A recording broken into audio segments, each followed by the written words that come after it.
Well, hi, welcome to my first Lightroom tutorial. I'm doing this because I was asked on Instagram how I pop up the sky in my images. And yeah, just let's do that and I will show you how I do this. So let's take this image and make it to like it looks like this one. Just to compare, starting image on the left and finished image on the right. I'll also use a lot of these filters, but I will show this in the next video.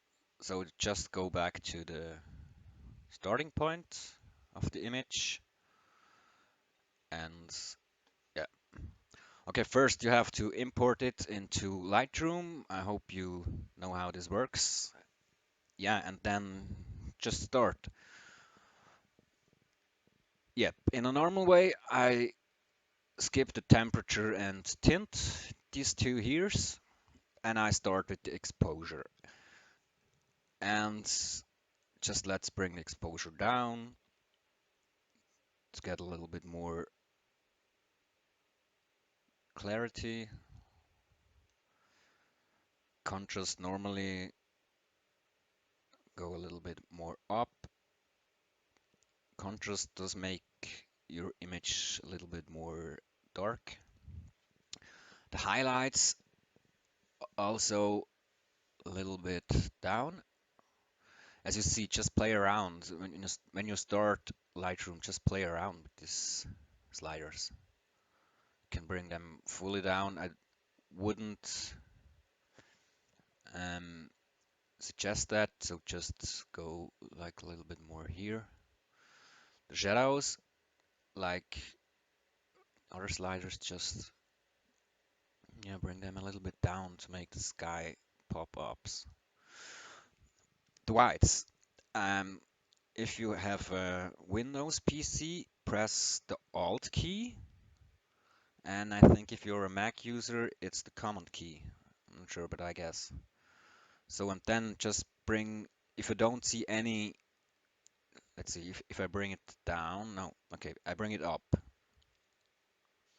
Now you see the whites are going to show.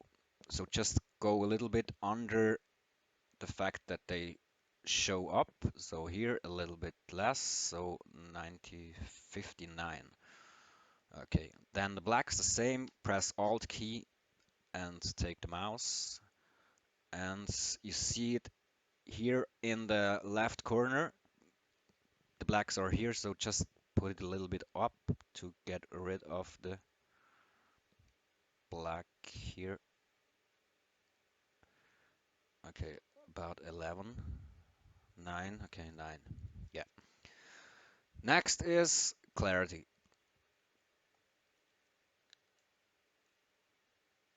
Normally, like I said, just play around. Normally, I go a little bit up, not too much, but if you lose details if you go too much into the minus. So I just go a little bit up, like, yeah, maybe 35, that's okay. Next is vibrance, and vibrance and saturation are some of the same kind. They make your image can make your image a lot more uh, saturated. So I normally I use vibrance a little bit here in the middle and saturation. Normally I really go up like here, but now you can see the sky, the sun is a little bit too crazy, so just go down. Like here, maybe the vibrance a little bit less. Just see it. You see you lose colors if you go too much into the minus. So let's bring it up here. Yeah, just two is a little bit less. Yeah, like this one. Yeah, that may fit. That could be reality. So the next one, what I do is the tone curves. Normally I bring the highlights down again normally. Just let's see how this looks like. Yes, you see. On the left side, if you go down, on the left side the blue disappears, but if you put it up, there is, from my point of view, too much white in the right corner here. So bring them down a little bit. Just always remember, we are doing here just basics. Yeah, just basics manipulation. It's more about preparing the image so that it looks like okay to use filters after the basic manipulation. The lights, let's see. Oh, it's cool. It's cool. Okay, a little bit more color here, but if we go into the minus, you can see a lot more clarity into the clouds. See? But just let it look at how this all, it doesn't affect the lake. You see the mirroring of the clouds here on the lake. I really want to give them a pop up afterwards. So tone curves, highlights, and lights are mostly affect the upper part of your image, like here. And if you have sky, then the sky and not the ground or the lake, whatever. So let's get down. Darks also normally makes your image brighter.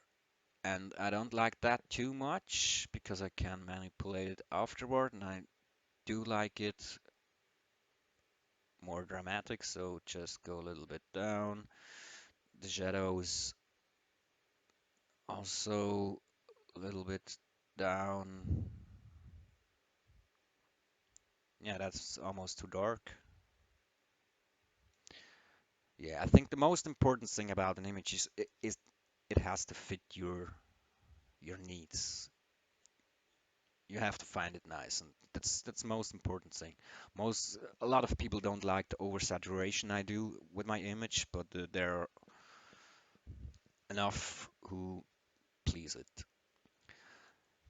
Split toning, yeah, just try it out. Highlights is upper part of the image, shadows is the under part of the image. I just show it shortly to you what it affects. See,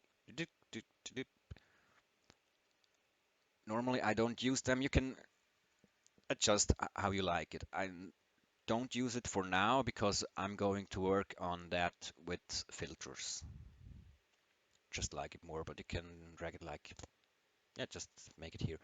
You can also change the color here with the hue. See, it looks a little bit like more green.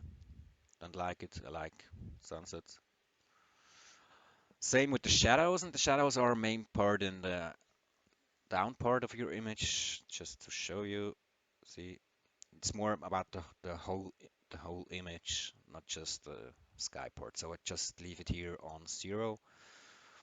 What I also do is going down to the effects and dehaze the image a little bit to make it a little bit clearer. Can you see? Just a little bit in the plus. So yeah, like this. Yeah, that's it for the first thing. Just to show you the original image, it's like this. We're going from this with a lot of light to a lot of saturation, but where you also can see the clouds really good. Yeah, that's it for my first tutorial on Adobe Lightroom. Hope you enjoyed it, and next video will be about these cool things here, like the radial filter and the graduated filter. I just thought they are called linear filter, but graduate filter. Okay. Yeah, so hope to see you in the next video and hope you learned something from my side.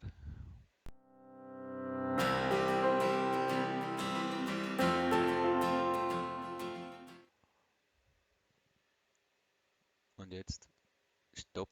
Wie lang? 10 minutes. Again, 10 minutes. God damn. Wanted to make a short video, not a 10-minute video. But 10 minutes is better than 20. Okay, so well, hope to see you next time. Have a good day. Until then, bye.